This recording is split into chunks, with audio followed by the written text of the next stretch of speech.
Estamos hablando de la movilidad de las ciudades y como lo comentamos al inicio, uno de los grandes retos que tienen las grandes metrópolis, las grandes zonas urbanas, no solamente de nuestro país, sino de todo el mundo, es cómo podemos conectar de manera más eficiente todos los medios de transporte con la vida productiva de las propias ciudades. Y para ello vamos a platicar con una organización de la sociedad civil, el Instituto de Políticas para el Transporte y el Desarrollo, que sus siglas en inglés son ITDP, con el director para América Latina de esta organización, Bernardo Baranda. Bernardo, gracias por acompañarnos. Buenas noches. ¿Qué tal? Buenas noches, Tulio. Gracias a ti. Bernardo, para iniciar este programa me gustaría preguntándote, ¿qué significa para ti ser un buen ciudadano? Pues yo creo que un buen ciudadano es alguien que está consciente, bueno, en primer lugar, de todo lo que rige, ¿no? La convivencia, las normas, las leyes, y que, bueno, desde luego se relaciona de una manera positiva con su entorno.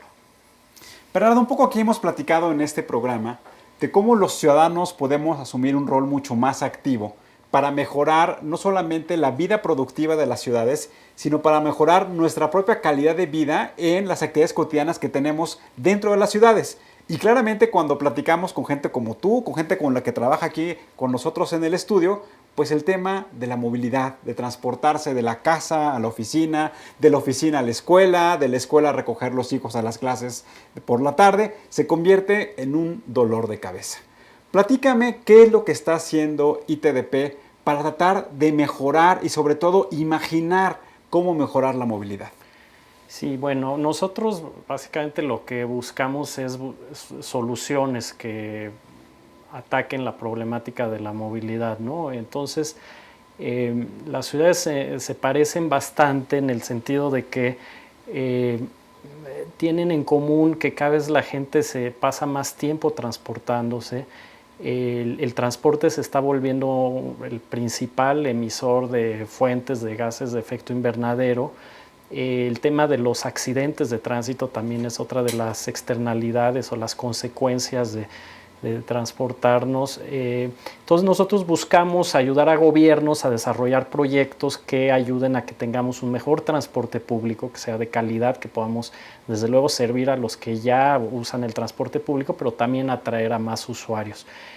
Por otro lado, también facilitar las condiciones para que los viajes a pie, que también es una forma de movilidad, yo diría la más importante y la más natural y básica, también sean buenas.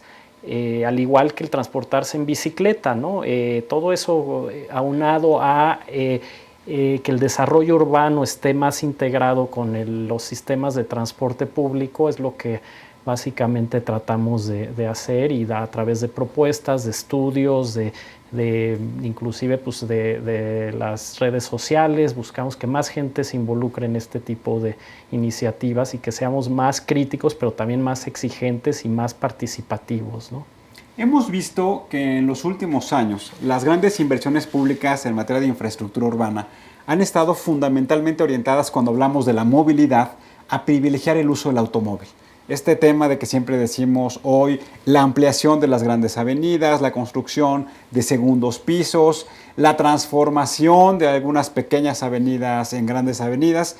Y eso entonces claramente pareciera ser que también en los últimos años hoy tenemos una política que busca el incentivo de la bicicleta, pero pareciera ser que todavía no están coordinadas el buscar desincentivar el uso del automóvil versus utilizar otros mecanismos que acabas tú de describir. Sí. ¿Qué es lo que tenemos que hacer en ese orden de ideas? Sí, no, lo dijiste perfectamente y es una inercia que viene también del siglo pasado, digamos, era muy natural la fascinación con el auto, también el movimiento modernista, arquitectónico de las ciudades mucho más conectadas a través de vialidades y bueno, lo vimos aquí con obras como el periférico, los ejes viales y después más recientemente creo que desafortunadamente los segundos pisos que mencionas, ¿no? Yo creo que sí, por un lado hay una inercia y también algunos intereses económicos de construir este tipo de infraestructura en la cual además pues, no se tiene que negociar con un grupo de transportistas o con vecinos, sino es relativamente más sencillo y obviamente pues hay empresas de construcción interesadas en hacer este tipo de obras, pero yo creo que debemos de transitar hacia un mucho mayor equilibrio entre invertirle a sistemas más eficientes, como ya decía yo, transporte público, el uso de la bicicleta, acercar más a la gente y a lo posible el desarrollo urbano, mezclar usos de suelo para que, digamos, no tener un ordenamiento también metropolitano, que bueno, ese es otro tema, pero relacionado. Pero al final sí, yo creo que el uso del auto, pues conforme se masificó, también empieza a tener consecuencias negativas para todos, ¿no? Congestión, emisiones, todo esto, y pues tal vez decir, bueno, la Ciudad de México, la zona metropolitana puede albergar un número, no sé, 5 millones de autos y ese es el tope, ¿no? Y empezar a jugar con incentivos económicos para que sea más caro el usarlo, ¿no? Que es lo que hacen otras ciudades, pero definitivamente si no se restringe el uso del auto, pues es muy difícil ganarle a esa inercia que tenemos actualmente, ¿no? Pero, por ejemplo, ese dato no lo tenemos. O sea, yo creo que tendríamos que empezar para decir cuál es la capacidad máxima que tiene hoy la ciudad con las vialidades con las que cuenta para recibir los vehículos. Y tú eres ingeniero civil, Bernardo. Y yo me acuerdo cuando estudiaba en la escuela, yo soy politólogo, había una materia que se llamaba ingeniería de tránsito. Y ahí lo que te permitía es, pues como los doctores cuando ven los flujos sanguíneos, pues cómo tratar de modelar y simular pues, los flujos de las ciudades. Claramente sabemos que en las ciudades hay horas pico en la mañana, en la tarde y en la noche, y claramente entonces debería de haber una logística orquestada por las autoridades para poder responder a esta confluencia en las horas pico. Y no lo vemos, Bernardo. ¿Qué es lo que tenemos que hacer para que eso realmente sea una realidad en la acción gubernamental? Yo creo que falta esa visión integral y transversal, porque no es nada más, desde luego, los ingenieros de tránsito, pero sí tendríamos que hacerlo mucho más, pensar en un poco la visión de ciudad que queremos hacia, por ejemplo, el 2030 y con objetivos medibles, metas, etcétera. Y sí, desde luego, haciendo una política, digamos, integral, en la cual se mejore el transporte público, el no motorizado, se empiece a buscar que las ciudades ya no crezcan hacia la periferia, pero además se optimice lo que ya se tiene, es decir, las vialidades se pueden hacer desde mejorar la red de semáforos hasta hacer más caro el estacionamiento en zonas centrales, hasta hacer compartir el auto, digamos, y todas las tecnologías que ya vienen, ¿no? De que no, lo que sí es terrible para una ciudad es una persona manejando a las horas pico en su auto solo, ¿no? Que es la mayoría, en promedio tenemos 1.2 pasajeros en los autos, ¿no? Entonces debemos de hacer eso y con datos, ¿no? Desde luego tendríamos que tener un instituto metropolitano de movilidad, ¿no? Que sea el que realmente con criterios técnicos, con una planeación más allá de los ciclos político, sea el que diga, bueno, vamos hacia acá y esto es lo que tenemos que hacer, ¿no? Hablabas tú de la automatización de los semáforos o tal vez del uso inteligente de estas herramientas para mejorar la viabilidad en diferentes horas. ¿Cuáles son las mejores prácticas en el mundo que ustedes han observado para el uso de este instrumento? Sí, bueno, pues se puede hacer muchas cosas, desde luego las tecnologías, hay los semáforos que, pues además de que se actualizan según la cantidad de los flujos, también tienen cámaras para ver temas de accidentes. Singapur creo que es un caso muy, muy adelantado, ahí las vialidades se cobra por su uso y se van adaptando según la demanda, ¿no? Entonces, si está muy saturada, se vuelve más caro usarlo y va fluctuando según en tiempo, y obviamente hay mucha información al automovilista, pero a la vez tienen un excelente sistema de transporte público, ¿no? El caso de Londres, que tiene un cargo por congestión para entrar al centro y todos los recursos que se recaudan se utilizan para también mejorar los sistemas de transporte público. Seúl tiene unas cosas también increíbles de desarrollo urbano, le ha invertido muchísimo al transporte público y bueno, son ciudades que enfrentan las mismas problemáticas o similares a las nuestras, pero sí han tenido una visión y una constancia y desde luego lo que decíamos, los recursos, ¿no? Nosotros hicimos un estudio y la mayoría de los recursos de los fondos metropolitanos en nuestro país, el 77% se sigue utilizando por parte de las ciudades más grandes en infraestructura vehicular, ¿no? Y solo alrededor del 15-20% en transporte público, ¿no? Entonces, pues ahí estamos, las prioridades están al revés. Acabas de mencionar el enfoque metropolitano. O sea, hoy vemos, y nosotros vivimos aquí en la Ciudad de México, que muchas veces algunos responsables del municipio, aquí se llaman delegaciones, pues les gusta mucho incentivar el uso de la bicicleta o tal vez incentivar los andadores peatonales, que nos parece que son buenas soluciones, como le llaman los técnicos de acupuntura urbana, pero no están integrados a una visión articuladora de toda la ciudad. ¿Qué es lo que tendríamos que hacer los ciudadanos para exigirle a los gobernantes de las ciudades de que tengan una visión integral, como lo has mencionado? Sí, pues yo creo que eso, empezar a decir, bueno, ¿cuál es tu plan más allá de lo inmediato, ¿no? E inclusive construir, muchas ciudades lo que han hecho, ni siquiera se han esperado a que el gobierno haga su plan, decir, bueno, pues una serie de organizaciones, de academia, de universidades, proponemos que empecemos a lanzar la visión de la zona metropolitana hacia el 2030, ¿no? Y luego hacia el 2050. Entonces, yo creo que sí, empezar a discutir, porque obviamente no en todo vamos a estar de acuerdo, pero sí decir, bueno, cuáles son los lineamientos que buscamos para tener una ciudad más competitiva, más equitativa, más humana, más sustentable, y dentro de estos rubros, pues bueno, cómo se transporta la gente, cómo llega a sus destinos, pues es una parte fundamental. Entonces, es evidente que si en un carril puedes meter un transporte público que lleve a 60 pasajeros, pues es mucho más eficiente que darle todo ese espacio nada más a los automovilistas. Entonces hay que buscar ahí, desde luego, pues, ser más exigentes y más propositivos con los tomadores de decisión, ¿no? Ahora, últimamente también se presentó un estudio en donde el tema de la contaminación ambiental motivada por el tráfico o el tránsito de vehículos no necesariamente es exclusiva de la Ciudad de México. Nos llamaba mucho la atención que hablaba de algunas zonas del bajío del país, de algunas ciudades importantes del norte de la República. Y eso quiere decir que hoy también hay que tomar un enfoque distinto para combatir el impacto del automóvil en el medio ambiente. ¿Qué políticas están sugiriendo ustedes para combatir en las zonas metropolitanas este impacto negativo? Pues una de ellas es tener mejores combustibles, o sea, exigirle a Pemex y bueno, ahora que se abre el sector, que tengamos gasolinas, sobre todo en cuanto al diésel bajo de azufre.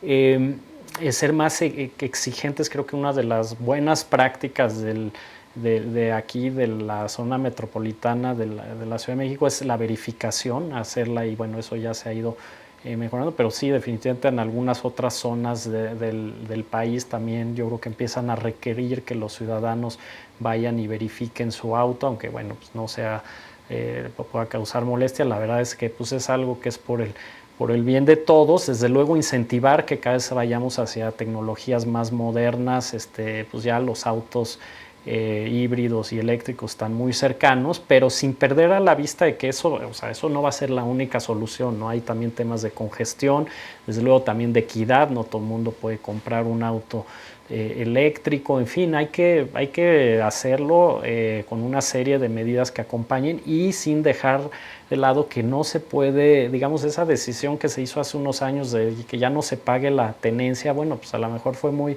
aplaudida para los políticos, pero en realidad pues también eso facilita y masifica el uso del auto, ¿no? Que conforme el parque vehicular aumenta exponencialmente, pues no es lo mejor para las ciudades, ¿no? Hay que buscar maneras de contrarrestar que no sea tan atractivo tener auto, y otra vez con las nuevas tecnologías, pues yo espero que eso también ayude, ¿no?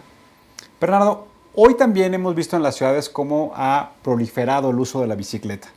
Y nos parece a algunos que todavía es un tema romántico porque la seguridad de la persona pues siempre está en mucho riesgo. A mí me ha tocado ver en Paseo de la Reforma, en algunas avenidas, en cómo los coches todavía no tienen esta cultura de cuidar al ciclista, pero también muchas veces cómo los ciclistas se le enfrentan al propio automovilista.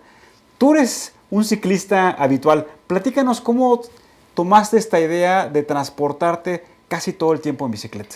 Sí, bueno, a mí me gusta porque de entrada me tardo casi siempre menos en llegar a donde necesito, y bueno, y además me da sensación de libertad, hago ejercicio mientras me transporto, paseo, ¿no? Entonces me gusta mucho. Entiendo que no es para todo el mundo, ni tampoco somos radicales de que la bicicleta es la única manera. La verdad es que sí es un vehículo que tiene muchas ventajas, es económico, no contamina, ocupa poco espacio. es muy amigable, ¿no? Hasta en muchos aspectos, ¿no? Hasta en cuanto a que no representas tanto un riesgo para otra persona en caso de una colisión como un auto. Sin embargo, sí, o sea, yo comencé hace como 20 años y sí ha sido, definitivamente no tenemos la cultura de las ciudades europeas, pero yo sí siento que se ha ido mejorando, ¿no? Así ha empezado a ver, desde luego, con programas como el de Reforma de los domingos, de Muévete en Bici, algunas ciclovías, programa de Ecobici, también han empezado a crear una cierta cultura en ciertas zonas de la ciudad, no en todas. Sin embargo, sí todavía necesitamos mejorar la relación entre ciclista, automovilista, peatón, o sea, creo que todos finalmente, ¿no? El ciclista tiene, al igual que el automovilista, respetar el reglamento de tránsito, y eso incluye obviamente no ir sobre las banquetas, no ir en sentido contrario, o sea, todas esas cosas. Y creo que al final, pues de lo que se trata es de tener una convivencia más armónica, ¿no? Y bueno, pues sí se tiene que, por ahí un manual del ciclista urbano que está en internet, que yo creo que es deseable que todos los que se suben a una bicicleta antes de hacerlo lo lean. Pero bueno, al final tenemos una poca cultura vial que es compartida por el automovilista, por el ciclista y por el peatón también, ¿no? Y parte de esa cultura vial también lo que genera es más tráfico. Claramente vemos cuando dos avenidas están demasiado colapsadas, pues gran parte del problema es que ya se puso el semáforo en rojo y los automóviles siguen obstruyendo a los que tendrían que pasar en ese momento. Y parecía ser que no hay una campaña de cultura vial en las autoridades. Sí, yo siempre digo que la cultura vial debe venir acompañada de la aplicación de la ley, ¿no? Y ahí hay ejemplos muy claros, que programas que a lo mejor en su principio no eran algo controvertidos, pero por ejemplo el del alcoholímetro, ¿no? Que creo que gran parte de su éxito se basa en que es muy riguroso en cuanto a que se aplica la ley con algo que definitivamente es muy, digamos, puede ser muy riesgoso, que alguien después de tomar alcohol maneje un auto, ¿no? Entonces yo creo que eso, pues, es un buen ejemplo de un programa que quizás en su inicio pues todo el mundo estaba en contra, pero al final es, pues oye, digo, esto, o sea, salva vidas, es una tontería, mejor tomar y manejar, pues mejor llama un taxi. O sea, yo creo que al aplicar la ley y al ser muy transparentes en que no va a haber excepciones, pues empezamos también a generar una cultura vial. También se necesita, pues, que se haga el examen de conducir antes de dar una licencia de manejo. Yo creo que se necesitan capacitar mejor y darles mejores condiciones a los policías de tránsito. O sea, yo creo que es una cosa que se tiene que hacer entre toda la sociedad, pero sí, las autoridades tienen que ser más claros y más enérgicos en la aplicación de la ley, ¿no? Hace algunos años me acuerdo haber visto un proyecto que presentaron en donde lo que buscaban era fortalecer el sistema de transporte público, poniendo nuevas estaciones o ya fuera de transporte de autobuses o de metro o de metrobús, pero que en esas zonas perfectamente identificadas hubiera grandes estacionamientos, de tal manera que la persona que estuviera tal vez fuera de la zona metropolitana o en la colindancia de la zona metropolitana pudiera llegar con su automóvil a la estación de metro, de autobús, lo que fuera, dejar su automóvil y entonces ya en ese momento poder interconectarse, porque muchos lo que nos han dicho que parte del problema es cómo llegas a esa estación. Y ese tema ya no lo hemos visto que se haya vuelto a tocar. ¿Tienes alguna noticia sobre ello?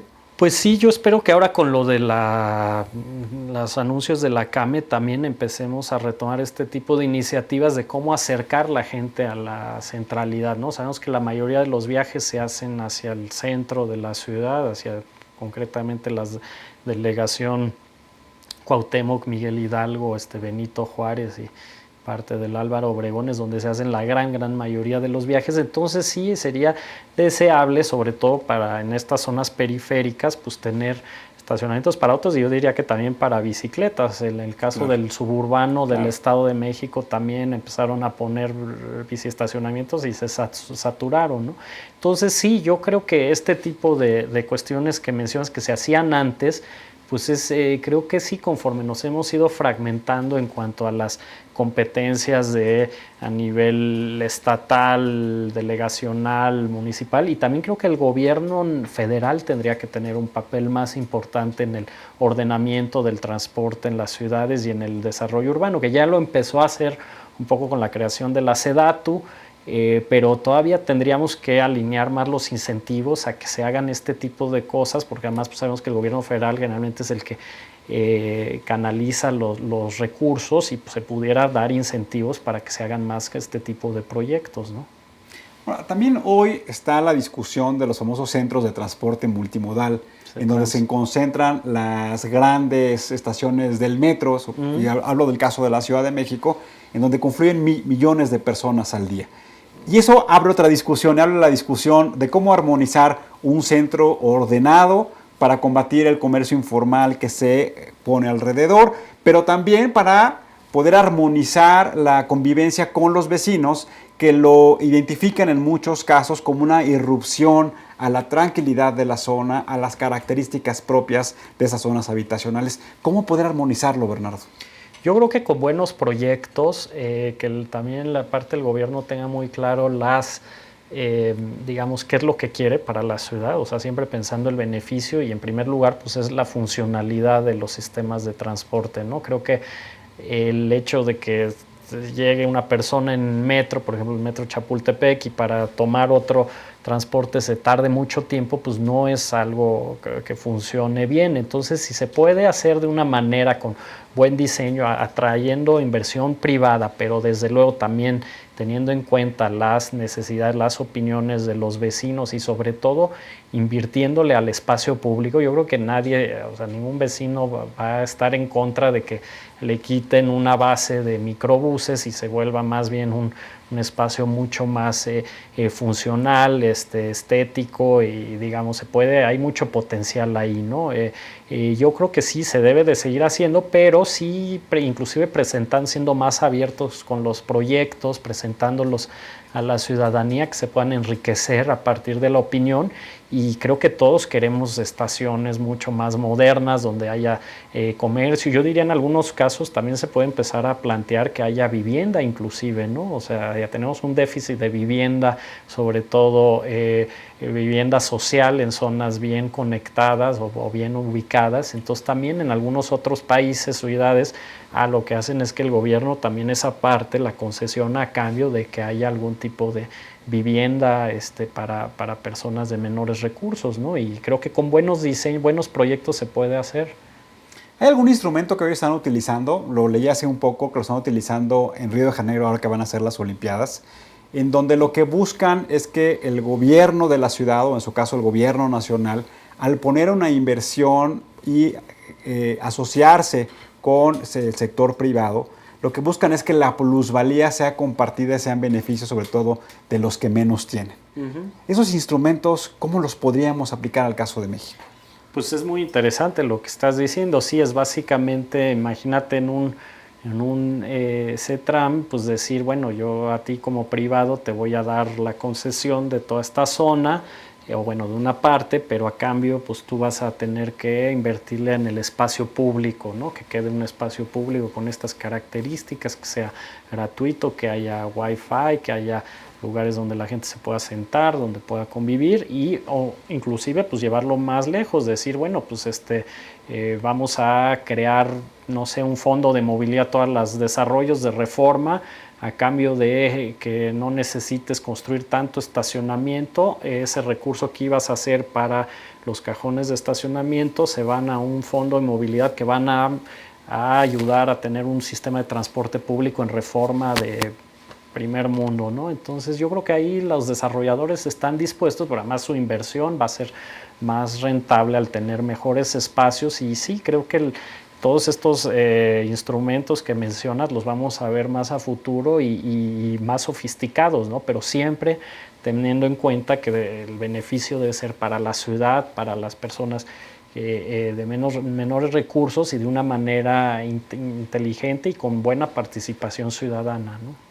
También hay muchas prácticas que se han podido instrumentar en otros países de manera exitosa, en donde los grandes empleadores tienen la posibilidad de establecer acuerdos con los gobiernos de las ciudades, pues para escalonar el horario de la llegada de los empleados o, por ejemplo, para incentivar incluso de manera económica con un pago adicional a las personas que utilizan el transporte público o que utilizan la bicicleta. Sí. ¿Cómo poder hacer que esto se masifique, que realmente sea no la excepción, sino una práctica común en nuestro país? Sí, yo creo que, bueno, ahí también las cámaras digamos, está la Coparmex, la Concanac, o sea, yo creo que también hay consejos ahí de empresas. Un caso interesante es Santa Fe, ¿no? Que pues hay muchos corporativos ahí, ya estamos viendo que pues, a nadie le conviene que la gente llegue cansada, estresada, ¿no? Después de viajes muy largos. Entonces, sí, yo creo que es una cuestión de ponerse de acuerdo, empezar a lo mejor también ya hay algunos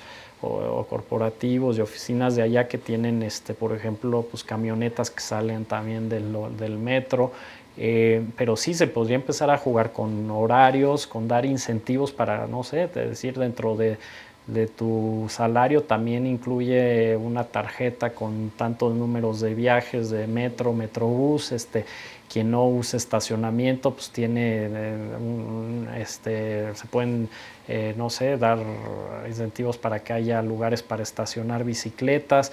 O sea, se pueden hacer muchas cosas, pero sí necesitamos organizarnos. Creo que lo que más hace falta es como esa cuestión de decir, bueno, a ver, pues hagámoslo así. Ya vimos también el tema del transporte escolar, ¿no? Quizás no hacerlo obligatorio, pero sí dar muchas más incentivos para que la gente mande a sus hijos en transporte escolar y con eso pues ser mucho más eficientes con el uso del espacio, ¿no? Pero hoy hay toda una discusión de cómo utilizar la información que generamos por nuestras prácticas cotidianas. Es decir, ¿a qué hora sales tú de tu casa? ¿Qué distancia recorres de tu casa a la oficina? Si sales de tu oficina a tener otras reuniones de trabajo. Y esa información lo que te permite es poder mapear, por poder identificar cómo se comportan los grupos de ciudadanos, cómo se comportan los grupos de trabajadores. Hoy no vemos que esa información se esté utilizando como una información de bien común para todos. ¿Cómo poder explotar esa información que genera la vida cotidiana de los ciudadanos en favor de los ciudadanos? Pues sí, es muy interesante lo que dice. Está la tendencia de los datos inteligentes o datos abiertos, el cómo hacer que pues un celular sí te da muchísima información. Obviamente hay que mantener ahí cuestiones digamos, de anonimato de la persona y demás, pero con las empresas de telefonía se pudiera hacer acuerdos para que toda esa información y además hace que sean mucho más baratos los estudios, por ejemplo, de hacer una encuesta origen-destino. Ya se puede hacer por lo menos muestreos de cómo se mueve la gente, y yo creo que todas esas innovaciones, si el gobierno no comienza a utilizarlas, pues va a ser los desarrolladores de este tipo de aplicaciones, las empresas de tecnología, las que van a empezar a dar varias de estas estudios, herramientas.